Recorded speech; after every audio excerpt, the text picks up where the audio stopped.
ونستعينه ونستغفره ونعوذ بالله من شرور أنفسنا ومن سيئات أعمالنا ومن يهده الله فلا مضل له ومن يضلل فلا هادي له ونشهد أن لا إله إلا الله ونشهد أن سيدنا ومولانا محمدا عبده ورسوله الذي أرسله بالحق بشيرا ونذيرا وداعيا إلى الله بإذنه وسراجا منيرا. أما بعد،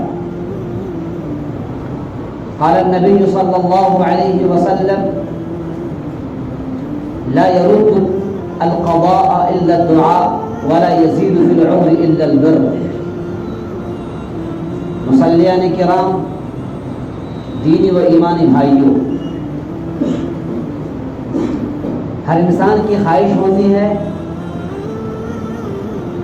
کہ وہ جو کچھ مانگے ان کی ہر مانگ پوری کر دی جائے، ان کے جو سے بھی مطالبات ہوں وہ مطالبات پورے کر دیے جائیں، ان کی ہر تمنا پوری کر دی جائے، ان کی ہر خواہش پائے تکمیل تک پہنچا دی جائے، ان کا ہر خواب شرمندہ تعبیر کر دیا جائے. یہ ہر انسان کی خواہش ہوتی ہے.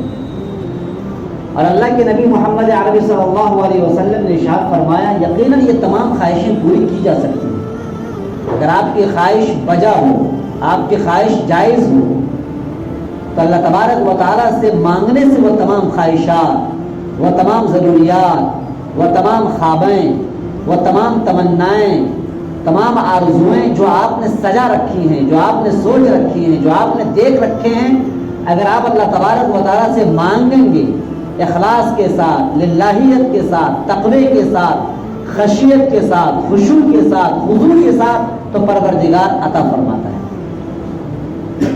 اور یہ اللہ کے نبی محمد عربی صلی اللہ علیہ وسلم نے خود ارشاد فرمایا: لا يرد القضاء الا الدعاء ولا يزيد في العمر الا البر. انسان کی تقدیر میں لکھا ہوا ہے کہ یہ انسان ناکام ہوگا. انسان کی تقدیر میں لکھا ہوا ہے کہ یہ انسان گھر سے باہر نکلے گا، گاڑی آئے گی اور گاڑی کی چپیٹ میں چلا جائے گا. انسان کے مقدر میں لکھا ہوا ہے کہ انسان جائے گا ممبئی کمانے کے لیے اور وہ حادثے کا شکار ہو جائے گا. انسان کے مقدر میں لکھا ہوا ہے کہ انسان نے کھیتی کری اور کچھ دنوں کے بعد ایسا سیلاب آیا کہ اس کی فصلیں وہ سیلاب کی نظر ہو گئی.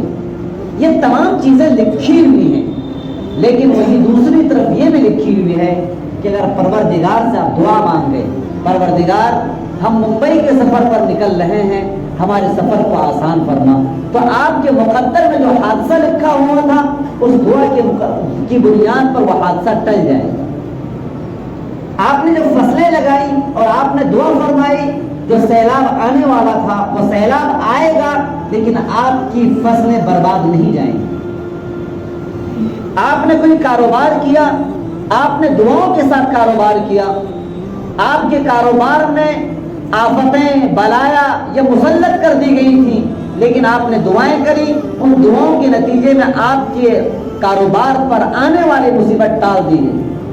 لا يرد القضاء الا الدعاء. اگر آپ اپنی تقدیر کو بدلنا چاہتے ہو، اپنے مقدر کو بدلنا چاہتے ہو، تو آپ کو بیٹھے رہ کر اپنے مقدر کو نہیں بدل سکتے ہو.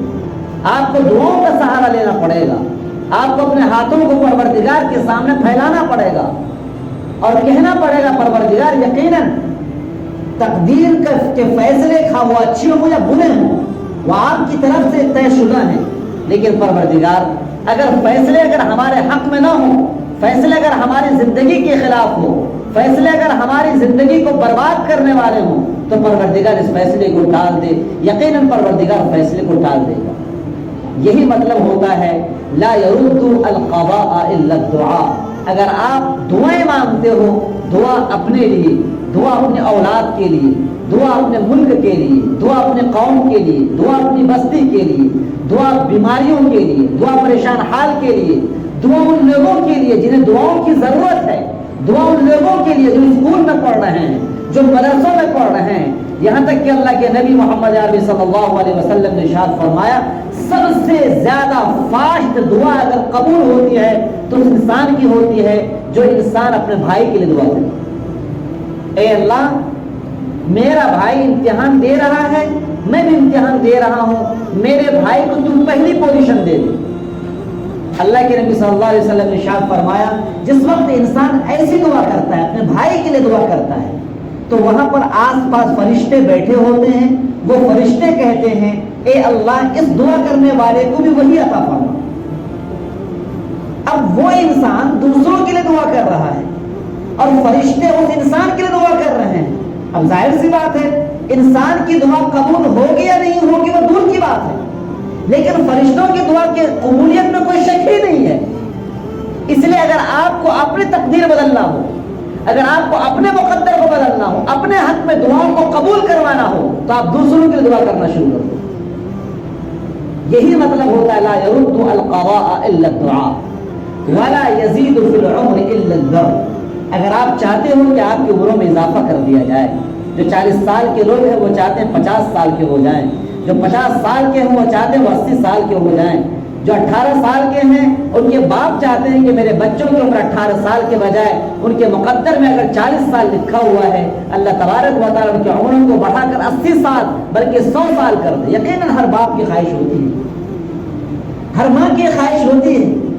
چنانچہ اگر خود بیمار پڑ جاوے اور بیٹا بیمار پڑ جاوے تو اپنا علاج نہیں کرواتا، بیٹے کا علاج کرواتا ہے کہ میں مر جاؤں لیکن بیٹا نہ مرے، بیٹی نہ مرے۔